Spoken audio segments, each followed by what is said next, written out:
इस वीडियो में हम बात करेंगे कोएफिशिएंट ऑफ विस्कोसिटी पे। तो इसे समझने के लिए जो है हमने ये मान लिया कि ये एक हॉरिजॉन्टल प्लेन है, ये जो आपको दिख रहा है ये हॉरिजॉन्टल प्लेन है, आप इसे जो है जमीन भी कंसीडर कर सकते हैं। और इस हॉरिजॉन्टल प्लेन पे जो है ये जो फ्लूइड है ये फ्लो कर रहा है, और ये जो फ्लो कर रहा है ये बाईं तरफ से दाहिनी तरफ फ्लो कर रहा है। और हमें पता है कि ये जो फ्लूइड होता है ये लेयर्स में फ्लो करता है। हमने लास्ट वाले वीडियो में जो है विस्कोसिटी पे काफी चर्चा किया है, उसमें हमने ये देखा था कि ये जो फ्लूइड होता है ये किस तरह से फ्लो करता है। तो मैं उस वीडियो का जो लिंक है वो यहाँ नीचे डिस्क्रिप्शन में डाल दे रहा हूं, और साथ ही साथ आपको यहाँ पे जो है सजेस्टेड वीडियोज में भी दिखेगा, तो हो सके तो आप जो है उस वीडियो को क्लिक करें और वहां से देख लें। तो फिलहाल आगे बढ़ते हैं, और यहां पे हम ये मान रहे हैं कि ये जो फ्लूइड है ये लेयर्स में फ्लो कर रहा है, और हमने यहां पे जो है कुल 4 लेयर्स कंसीडर किए हैं फ्लूइड के। एक तो ये रहा पहला, ये रहा दूसरा, ये रहा तीसरा और ये रहा चौथा। इस तरह से यहां पे हमने जो है 4 लेयर्स कंसीडर किए हुए हैं। और हमें पता है कि जो फ्लूइड का निचला वाला लेयर होता है जो कि बिल्कुल जमीन से सटा हुआ होता है, तो उसका स्पीड जो होता है वो 0 होता है, उसका स्पीड बहुत कम होता है। सो इसका स्पीड मान लेते हैं बहुत बहुत बहुत कम है, आप इसे 0 कंसीडर कर सकते हैं। लेकिन इसके ऊपर वाला ये वाला जो लेयर होगा इसका स्पीड जो है निचले वाले लेयर से ज्यादा होता है, तो इसका स्पीड जो है हमने मान लिया कुछ इतना है। और इसके ऊपर वाला जो लेयर होगा उसका स्पीड और ज्यादा होगा, इसी तरह से इसके ऊपर वाले लेयर का स्पीड और ज्यादा होगा। इस तरह से आप जितना ऊपर जाएंगे आप ये पाएंगे कि जो फ्लूइड का स्पीड है वो उतना ज्यादा होगा। तो हमने ये मान लिया कि यहां पे ये वाला जो लेयर है ये वाला, इसका जो वेलोसिटी है वो हमने ये मान लिया कि वो है v। सो इस लेयर का जो वेलोसिटी है वो है v, और इस लेयर का जो हाइट है वो हमने मान लिया कि वो है, ये जो हाइट है आपको दिख रहा है ये हमने ये मान लिया कि यह है z। सो यहां पे ये जो लेयर है इसका जो हाइट है ये हमने कंसीडर किया कि यह है z। इसी तरह से हमने इसके ऊपर का ये वाला जो लेयर है इसका हमने जो वेलोसिटी है वो कंसीडर किया है कि वह है v। तो होगा नहीं, v से जो है इस वाले लेयर का स्पीड जो है वो ज्यादा होगा। तो हमने ये मान लिया कि इसका जो स्पीड है वो है v प्लस डेल्टा v, मतलब इतना डेल्टा v जो स्पीड है वो निचले वाले से ज्यादा है। और हमने ये मान लिया कि इसका जो हाइट है नीचे से हॉरिजॉन्टल प्लेन से वो हमने ये मान लिया कि वह है z प्लस डेल्टा z। सो यहां पे इसका जो हाइट है वो हमने ये मान लिया कि वह है z प्लस डेल्टा z। इससे हम ये कह सकते हैं कि ये वाला जो लेयर है और ये वाला लेयर जो है इनके बीच का जो डिस्टेंस है, जो हाइट है, आप कह सकते हैं कि इनके बीच का जो हाइट है या कहें डिस्टेंस है ये होगा कितना, ये होगा डेल्टा z।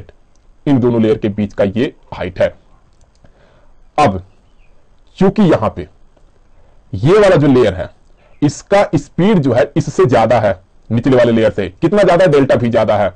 तो ये वाला जो लेयर है इससे जो है इसका स्पीड जो है ज्यादा है, इसका मतलब इसमें जो है एक रिलेटिव मोशन है, किसके रेस्पेक्ट में, इसके रेस्पेक्ट में। तो उस रिलेटिव मोशन को ये निचला वाला लेयर जो है उसे कम करना चाहता है, उस रिलेटिव मोशन को। तो इसके लिए ये जो है ये इस लेयर पे एक फोर्स अप्लाई करता है इस डायरेक्शन में। चलिए हमने मान लिया कि ये जो फोर्स अप्लाई किया ये है F। अब ये वाला जो लेयर है या भी न्यूटन के थर्ड लॉ से हम ये कह सकते हैं कि ये वाला जो लेयर होगा या भी निचले वाले लेयर्स पे उतना ही फोर्स लगाएगा, लेकिन उसका जो डायरेक्शन होगा वो अपोजिट होगा F। ये फोर्स क्यों लग रहा है, ये फोर्स इसलिए लग रहा है कि ये जो इन दोनों के बीच में ये जो रिलेटिव मोशन है, मतलब इस लेयर का जो रिलेटिव मोशन है इसके रेस्पेक्ट में उसे वो ये फोर्स कम करना चाहता है। तो ये जो फोर्स है जिसे कि हम विस्कस फोर्स कहते हैं ये डिपेंड करता है देखिए किस पे। तो जो विस्कस फोर्स है, फोर्स जो कि होगा विस्कस फोर्स, ये डिपेंड करता है डिपेंड अपॉन पहला तो ये है कि ये डिपेंड करता है फोर्स, ये डिपेंड करता है यहां पे ये जो दोनों के बीच में कांटेक्ट एरिया है।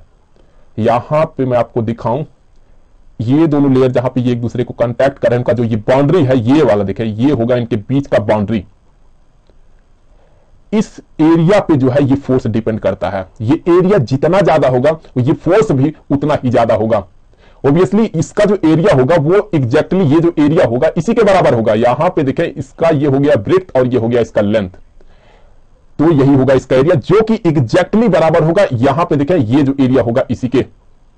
तो अगर हम ये मान ले कि यहां पे ये जो है इसका जो एरिया है A, तो ऑब्वियसली यहां पे ये दोनों जो एक दूसरे को कांटेक्ट कर रहे हैं ये वाला जो एरिया होगा यह भी होगा A ही। तो यहां से हम ये कह सकते हैं कि ये जो फोर्स होगा ये प्रोपोर्शनल होगा एरिया के। तो ये ए जो है ये है एरिया। तो ये तो एक चीज पर डिपेंड करता है, और दूसरा ये है कि ये डिपेंड करता है वेलोसिटी ग्रेडियंट पे।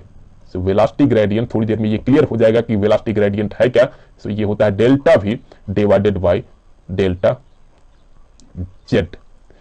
ये वेलोसिटी ग्रेडियंट ये बताता है कि the rate of change of velocity with respect to z is called velocity gradient. इसका मतलब यह है कि यहां पे हाइट में चेंज करने पर, थोड़ा सा चेंज करने पर, ये जो वेलोसिटी है ये किस रेट से चेंज हो रहा है, तो इसी को कहते हैं हम वेलोसिटी ग्रेडियंट। अर्थात हम ये कह सकते हैं कि ये जो लेयर होगा इसके रेस्पेक्ट में ये ऊपर वाला लेयर जितना ज्यादा स्पीड मूव करेगा उसका वेलोसिटी ग्रेडियंट जो है वो उतना ही ज्यादा होगा। सो ये जो है ये है वेलोसिटी ग्रेडियंट। तो यहां पे ये है वेलोसिटी ग्रेडियंट। फिर मैं फिर से बता दूं कि देखिए हमने यहां पे हाइट में चेंज कितना किया, हमने किया डेल्टा जेड, तो वेलोसिटी में चेंज कितना आया, वो आया है डेल्टा वी। इसी को कहा जाता है वेलोसिटी ग्रेडियंट। इन दोनों के रेशियो को कहा जाता है वेलोसिटी ग्रेडियंट। अब अगर हम इन दोनों प्रोपोर्शनलिटी को एक साथ मिला के लिखें तो ये देखिए हो जाएगा, ये हो जाएगा f proportional to a into delta v divided by delta z. और यहां से जो है हम आगे लिख सकते हैं कि ये जो फोर्स होगा, अगर हम इस प्रोपोर्शनलिटी को हटाते हैं और हम यहां पे इक्वलिटी साइन लगाते हैं तो हमें एक कांस्टेंट लगाना होगा। तो ये जो कांस्टेंट है ये हो गया हमने मान लिया eta into A into delta v divided by delta Z. तो यहां पे ये जो एक कांस्टेंट हमने जोड़ा है ईटा, इसी को कहा जाता है कोएफिशिएंट ऑफ विस्कोसिटी। तो ये जो आपको दिख रहा है ईटा, यही है कोएफिशिएंट ऑफ विस्कोसिटी। तो ये जो है ये है कोएफिशिएंट ऑफ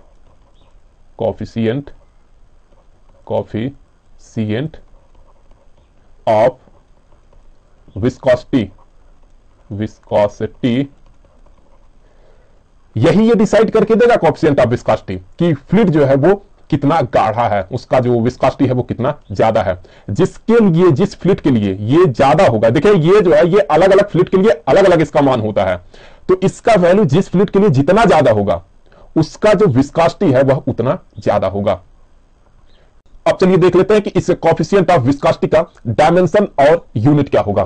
तो सबसे पहले हम देख लेते हैं कि इसका जो डायमेंशन है वो कितना होगा। डायमेंशन, तो यहां से देखें डायमेंशन जो होगा वो बराबर होगा coefficient of viscosity equal to viscous force divided by area. कौन सा एरिया, ये जो कांटेक्ट एरिया है, यहां पे दोनों लेयर जहां पे ये एक दूसरे को कांटेक्ट कर रहे हैं वो area, into velocity gradient delta we bye delta Z.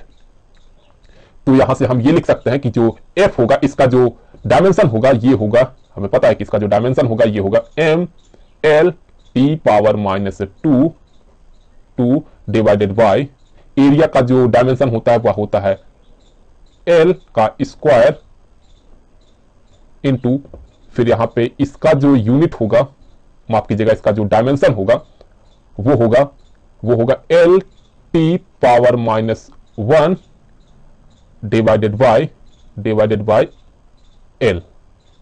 तो ये जो है ये है वेलोसिटी ग्रेडियंट का डायमेंशन। तो अगर आप इसे सॉल्व करेंगे तो आप ये पाएंगे कि इसका जो डायमेंशन आएगा इस कोएफिशिएंट ऑफ विस्कोसिटी का, ये बराबर आएगा M L power minus 1 T power minus 1। तो ये हो गया कोएफिशिएंट ऑफ विस्कोसिटी का डायमेंशन। अब चलिए देख लेते हैं कि इसका जो यूनिट होगा वो क्या होगा। तो अब जो है हम इसका यूनिट देख लेते हैं। तो यहां से हम देखेंगे इसका यूनिट। तो जो यूनिट होगा वो होगा, देखिए कितना, वो होगा यहां से देखें एम, ये तो है मास जो कि होगा किलोग्राम, इसका यूनिट किलोग्राम प्रति मीटर सेकंड। सो मीटर सेकंड ये हो गया इसका एसआई यूनिट। मैं यहां लिख दूं ये है एसआई यूनिट। और इसी का एक और यूनिट होता है जिसे कि कहा जाता है पॉइज। सो इसी का एक और यूनिट है जिसे कि हम कहते हैं पोइज। पोइज। तो ये हो गया इसका डायमेंशन और एसआई यूनिट। तो इस वीडियो में फिलहाल इतना ही, मिलेंगे किसी दूसरे वीडियो में, तब तक के लिए गुड बाय।